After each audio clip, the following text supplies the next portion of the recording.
Hello guys, welcome to my channel oh my dish. আজকে আপনাদের জন্য নিয়ে এসেছি টক ঝাল কাঁচা আমের ভর্তার রেসিপি। কাঁচা আমের ভর্তা ভাবলেই মুখে পানি এসে যায়, তাই না? মাত্র 1 মিনিটেই আজকে আপনাদেরকে তৈরি করে দেখাবো মজাদার কাঁচা আমের ভর্তার রেসিপি। আব্বুর ছাদ বাগানের কাছে আম হয়েছে, সেখান থেকেই বড় দুটো আম আব্বু আমার জন্য নিয়ে এসেছে। এরপর আম দুটো ধুয়ে ছিলে নেব।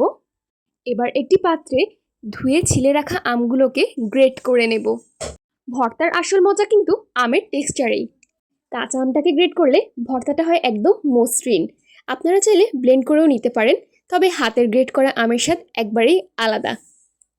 দেখতেই পাচ্ছেন কি সুন্দর করে আম গ্রেট করা হয়ে গেছে। এবার গ্রেট করে রাখা আমগুলোকে একপাশ করে নেব।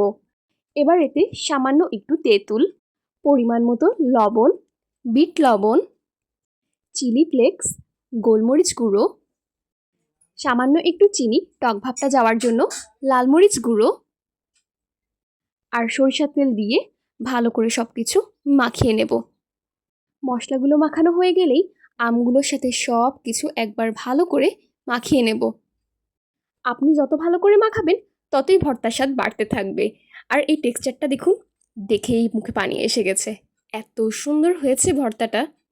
আর এরই মাঝে কাঁচা আমের লোভনীয় ভর্তা তৈরি করা শেষ। এই গরমের দিনে দুপুরবেলায় কাঁচা আমের ভর্তা খাওয়ার মজাই আলাদা। আপনারা অবশ্যই এই লোভনীয় কাঁচা আমের ভর্তা তৈরি করে জানাবেন কিন্তু। আল্লাহ হাফেজ।